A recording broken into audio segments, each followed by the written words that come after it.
नमस्कार, मैं हूं पुण्य प्रसून वाजपेयी। दस्तक में आपका स्वागत है। बात आज संविधान की, बात आज अधिकारों की, बात आज छात्रों की और बात आज सियासत की।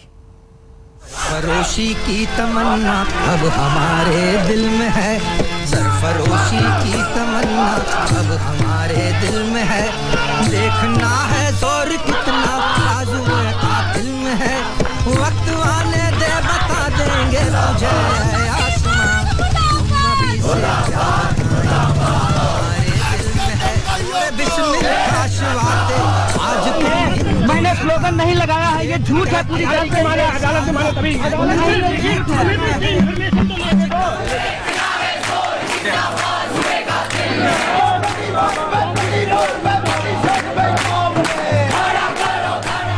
आज के जलसों में बिस्मिल एक गूंगा गा रहा और बहरों का वो रेला नाचता महफिल में है।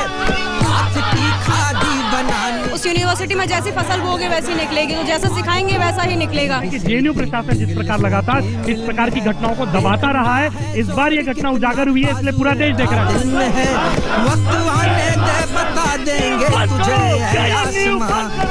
अभी से क्या बताएं क्या हमारे दिल में है, सरफरोशी की तमन्ना अब हमारे दिल में है।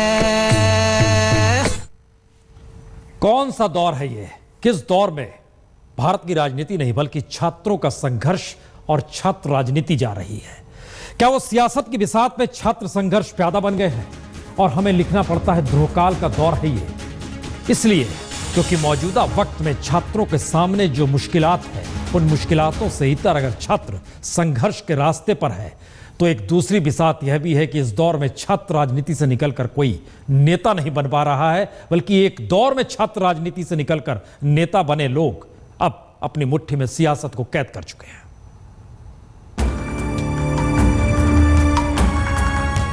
ये तमाम नेता छात्र राजनीति की पैदाइश है, यानी इनकी राजनीतिक समझ इसलिए विकसित हुई क्योंकि छात्र राजनीति की नर्सरी में इन्हें वैचारिक खाद मिली। लेकिन जिस नर्सरी में राजनीति का ककहरा इन सभी ने सीखा, वो नर्सरियां इन सभी के सत्ता में आते ही बंद हो चुकी है। और छात्रों के लिए छात्र राजनीति की ट्रेनिंग राजनीतिक दलों की छांव तले अपनी अहमियत बढ़ाना हो गया। यानी राजनीतिक दलों के नाम पर या उसके साथ खड़े होकर राजनीतिक प्रभाव कैसे कॉलेज के परिसर में शुरू हो, यही छात्र राजनीति का असल ककहरा बन चुका है।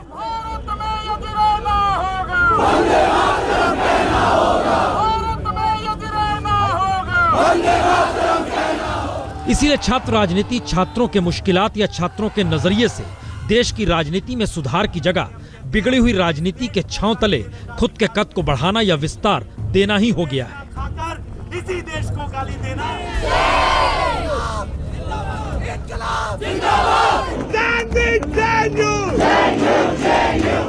वजह भी यही है कि झटके में दिल्ली में ही जेएनयू भी मौजूद है और इंडिया गेट भी, लेकिन दोनों के बीच वैचारिक दूरी इतनी ज्यादा हो चुकी है कि दोनों मिल नहीं सकते। और राजनीति के लिए छात्र राजनीति का मतलब अपने मुद्दों पर छात्रों के हाथ लहराना ही महत्वपूर्ण करार दे दिया गया है।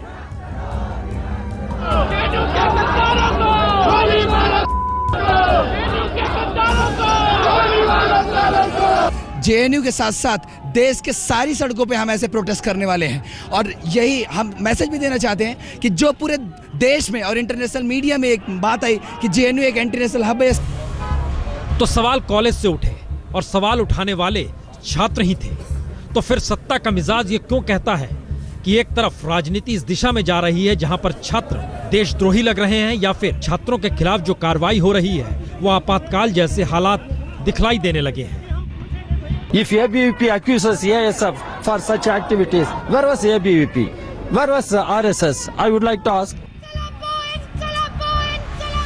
तो डी राजा भी इस सच से वाकिफ नहीं कि इमरजेंसी का सवाल आने पर जेएनयू छात्र संघ चुनाव में अक्सर सीपीआई को भी कटघरे में यह कहकर खड़ा किया जाता था कि उसने इमरजेंसी के दौर में इंदिरा गांधी का समर्थन किया। और इस सच का एक दूसरा पहलू यह है कि जब पहली बार बनारस हिंदू यूनिवर्सिटी यानी बीएचयू के परिसर में जब पुलिस घुसी तो जनसंघ ने विरोध किया। यानी छात्र राजनीति को हाशिए पर ढकेलकर छात्रों को अगर सियासत अपनी सत्ता के लिए राजनीतिक ककहरा राष्ट्रवाद या सेकुलरिज्म या फिर व्यक्ति की स्वतंत्रता के नाम पर पढ़ाया जाएगा, तो नया सवाल यह भी होगा कि संविधान में दर्ज शब्द भी राजनीतिक दलों की बिसात पर कहीं प्यादा तो कहीं वजीर हो जाएंगे। यानी जैसी सुविधा राजनीतिक दलों की लगेगी, उसी अनुकूल छात्रों को ढकेल दिया जाएगा। हो भी यही रहा है। शायद इसीलिए छात्र राजनीति से निकलकर कोई बड़ा नेता बन नहीं पा रहा है, और जो बड़े नेता हैं वो छात्रों को अपने अनुकूल आंदोलन करने की दिशा में या फिर हंगामा खड़ा करने के मकसद से ढकेले जा रहे हैं। और इन सब के बीच यूनिवर्सिटी, कॉलेज और छात्र तीनों की स्थिति क्या है, ये किसी से छुपा नहीं।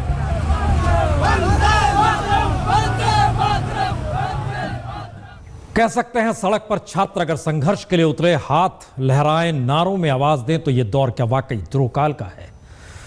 यकीनन ये सवाल इसलिए महत्वपूर्ण है क्योंकि छात्रों के मुद्दे या छात्रों से निकले मुद्दे या उनके जरिए सियासत किस तरीके से अपनी स्थितियों को आगे बढ़ाती है।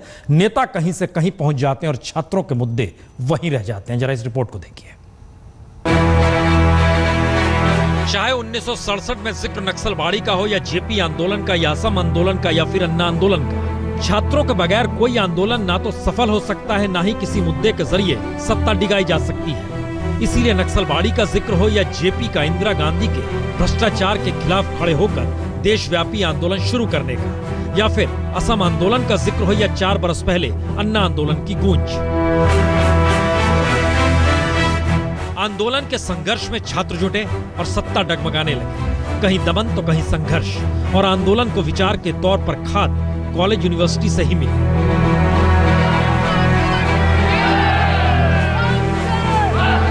लेकिन आज यूनिवर्सिटी कैंपस के भीतर ही छात्र पार्टी लाइन पर जिस तरीके से बंट चुके हैं, छात्र संघ खत्म हो रहे हैं, और जिस तरह यूनिवर्सिटी को अपने मुताबिक चलाने के लिए सत्ता आतुर हो चली है, तो ऐसे में सवाल सीधा है, छात्रों में राजनीतिक समझ विकसित कैसे और कब होगा? गौर कीजिए, JNU, BHU, Jamia Millia university, Allahabad university, Hyderabad university, Chennai university, यानी देश के तमाम नामचीन विश्वविद्यालयों में छात्र मुद्दों पर बढ़ चुके हैं, और ये मुद्दे राजनीतिक दलों के लिए खाद बन चुके हैं। यानी सत्ता के इशारे पर ऐसा विवाद हुआ कि विचारधारा नहीं, हंगामा हावी हो गया। और हंगामे के बीच आंदोलन की खुशबू कैसे पैदा की जा सकती है, इसे हर कोई अपने लिए टटोलने लगा। लग रहा है जैसे केंद्र सरकार ने देश के स्टूडेंट्स के खिलाफ एक जंग छेड़ी हुई है। और खास तौर से हमारे प्रधानमंत्री जी को, मैं बहुत छोटा आदमी हूं, लेकिन मैं उनको एक छोटी सी सलाह देना चाहता हूं, स्टूडेंट से पंगा मत लेना। But the conditions for his suicide have been created by the Vice Chancellor and the Minister and the institution. तो सवाल हैदराबाद में दलित छात्र रोहित वेमुला की खुदकुशी से आगे निकल गया, और देश भर में राजनीति दलित पॉलिटिक्स को देखने लगी। और राजनीति हैदराबाद के छात्र के आंदोलन से कैसे और किस रूप में निकली, ये प्रधानमंत्री मोदी हो या फिर बीएसपी के नेता मायावती, हर किसी ने दलित राजनीति पर हाथ रखा और इन सब के बीच सियासत साधी। जब ये खबर मिलती है कि मेरे ही देश के एक नौजवान बेटे रोहित को आत्महत्या करने के लिए मजबूर होना पड़ा, मां भारती ने अपना एक लाल खोया। प्रधानमंत्री श्री नरेंद्र मोदी का यहाँ लखनऊ के कार्यक्रम में आकर खासकर श्री रोहित के मामले में भावुक हो जाना केवल इनकी एक सोची समझी राजनीतिक स्वार्थ से भरी साजिश है। लेकिन किसी ने हैदराबाद में झांक कर नहीं देखा कि वहां की यूनिवर्सिटी में छात्र तो आज भी धरने पर बैठे हैं।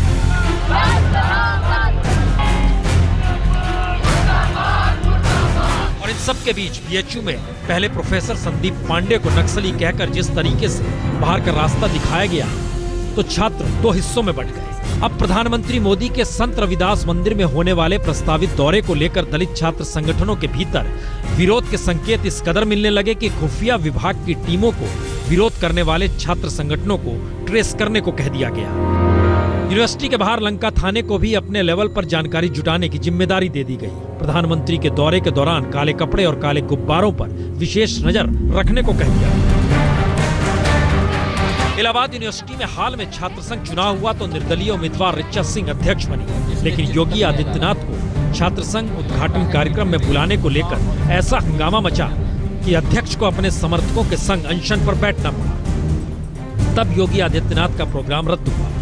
और अलीगढ़ मुस्लिम यूनिवर्सिटी हो या जामिया मिलिया इस्लामिया अल्पसंख्यक स्टेटस को खत्म करने की कोशिश सरकार कर रही है, तो फिर वहां भी छात्र आमने सामने आकर खड़े हो गए और जामिया के वीसी तक को समझ नहीं आया कि यूनिवर्सिटी में सत्ता की रुचि जाग क्यों रही है। जामिया मिलिया फॉर से अलग से हम लोग को इस तरह के अभी कोई भी स्पेशल एफर्ट्स नहीं कर रहे हैं, बिकॉज ये जब कोर्ट में है तो हम कोर्ट के लिए वेट कर रहे हैं कि उनका क्या आदेश होता है। ज्यों ही अल्पसंख्यक दर्जा खत्म करने की बात केंद्र सरकार ने कही, अलीगढ़ मुस्लिम यूनिवर्सिटी और जामिया मिलिया इस्लामिया यूनिवर्सिटी में छात्रों और टीचर्स के बीच बेचैनी बढ़ गई है। वहीं अब जेएनयू में भी सरकार और छात्र आमने सामने हैं। यानी छात्र सियासी तौर पर बटे, मुद्दे सियासत तलेदार और हंगामा कहीं सत्ता के लिए तो कहीं विपक्ष को सत्ता तक पहुंचाने का हथियार बन गया। और इन सब के बीच सब कुछ चौराहे पर।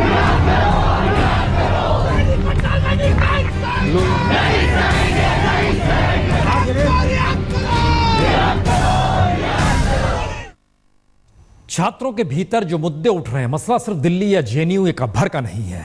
चलिए आपको बीएचयू और अलीगढ़ मुस्लिम यूनिवर्सिटी के छात्रों से भी मिलवाते हैं। विश्वविद्यालय में जिस तरीके का भगवाकरण हो रहा है, जिस तरीके की राजनीति पार्टी कर रही है, इसके विरोध हम हैं। को एक बात बताना चाहूँगा, वर्तमान समय में सारे छात्र देश के विकास के साथ लगे हुए हैं। मोदी जी ने जो एजेंडा दिया है स्किल इंडिया, उस तरफ लगे हैं। ये जो कुछ तत्व हैं छात्रों को मोड़ के दूसरी दिशा में ले जाने का कार्य कर रहे हैं। आज का जो समय चल रहा है, इस पे छात्रों को मोहरा बनाया जा रहा है। जिसके पास काम है वो अपना काम नहीं कर रहा है, जिसके पास काम नहीं है वो केवल छात्र को खोज रहा है। बहैसियत वज़ीर आज़म मैं समझता हूँ कि पूरा हिंदुस्तान उनका है, हर जगह उनका इस्तकबाल होना चाहिए, लेकिन यहाँ आने से पहले जो उनके कारनामे हैं, जिनकी बुनियाद में मुसलमान उनके वेलकम को, उनके खुशामदीद को, उनके इस्तकबाल को रिजेक्ट कर रहा है, उस बुनियाद को उन्हें दूर कर लेनी चाहिए। सबसे बड़ी चीज़ है गुजरात फसादात पे सफाई दें। दूसरी चीज़ मुसलमानों को एजुकेशनल, इकोनॉमिकल सारे उप्लिफ्टमेंट की ज़रूरत है, जो पूरा करें। उसके बाद हम जो है हमेशा खुशामदीद कहेंगे। तो इन सवालों का जवाब देगा कौन? छात्रों के भीतर जो सवाल है। तो आइए संविधान के दायरे में जरा परखने की कोशिश की जाए कि राष्ट्रों का मतलब क्या और संविधान के न्यूनतम हक जो नागरिकों को मिलने चाहिए उसके तहत वो हाशिए पर हैं, तो दोषी कौन?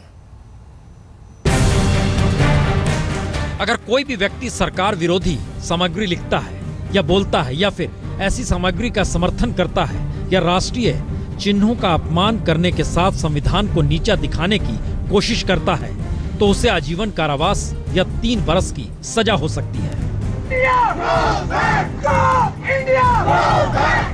ब्रिटिश राज में बना देशद्रोह कानून यही कहता है, और भले ही ये कानून ब्रिटेन ने अपने संविधान से हटा दिया, लेकिन भारत के संविधान में ये कानून आज भी मौजूद है। तो संविधान साफ कहता है कि कोई व्यक्ति सरकार विरोधी बातें करता है तो उसे जेल होनी चाहिए, और चूंकि संविधान कहता है तो सरकार कथित तौर पर देश विरोधी बयानबाजी के लिए जेएनयू छात्र संघ अध्यक्ष कन्हैया कुमार को गिरफ्तार करने में देर नहीं करती। ये अलग बात है कि कथित वीडियो में कन्हैया की बयानबाजी देशद्रोह के दायरे में नहीं आती।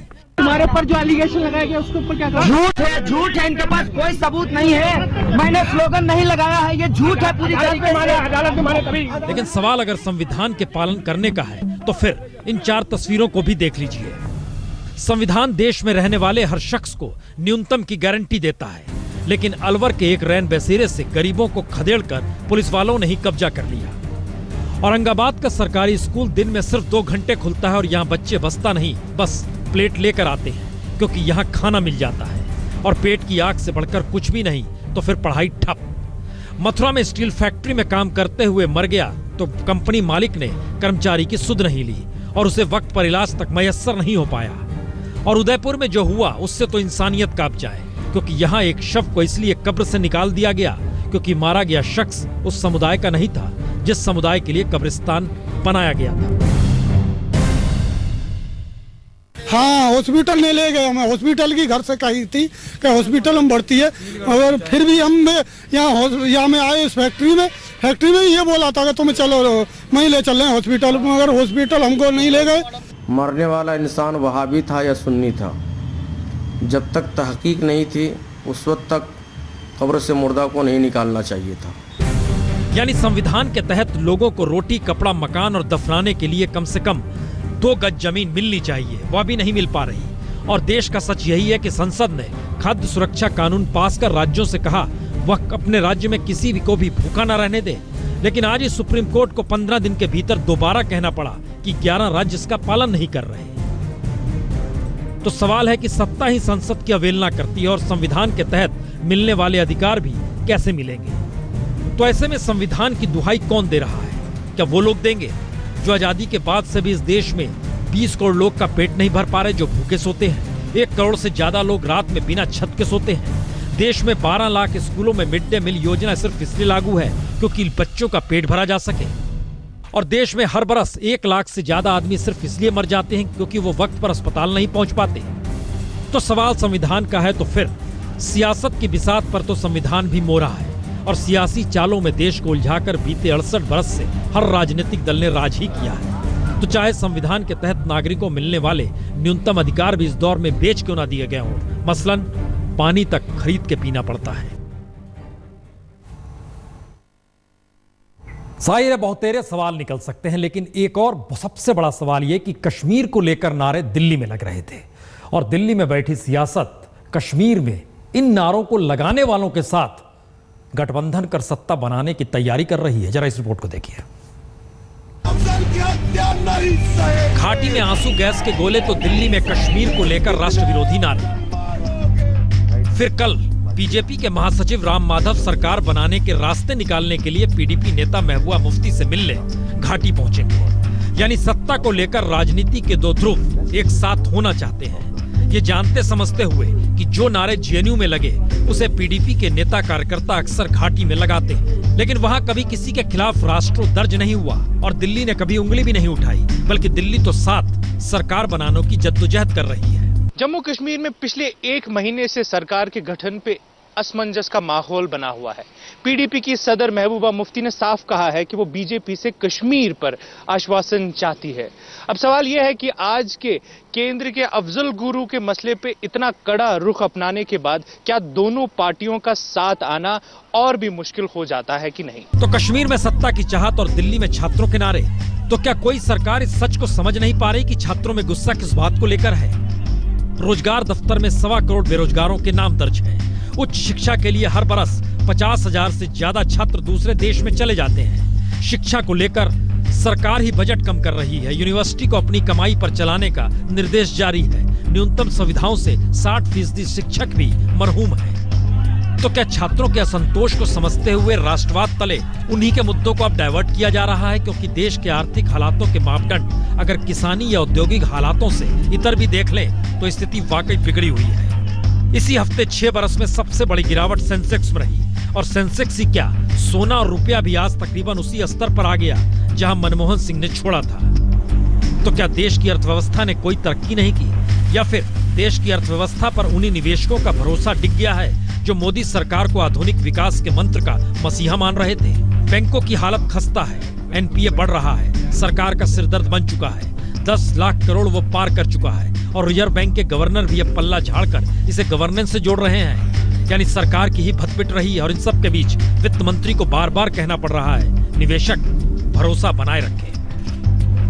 हमारी अर्थव्यवस्था की अपनी ताकत बनी हुई है और अच्छे दर के ऊपर ये प्रगति कर रही है और इसलिए भारतीय निवेशकों को किसी प्रकार की चिंता का कोई औचित्य इसमें नहीं है। लांस नायक हनुमंत थप्पा अब हमारे बीच नहीं रहे हैं, देहांत हो गया है। नहीं रहे लांस नायक हनुमंत थप्पा। लंबी लड़ाई हनुमंत थप्पा ने जिंदगी और मौत के बीच लड़ी। 6 दिन तक वो ये लड़ाई लड़ते रहे। Mr. Rijiju, we're looking at a lot of awards wapsi that's happening just now. Started with the writers, went on to academics, historians, scientists.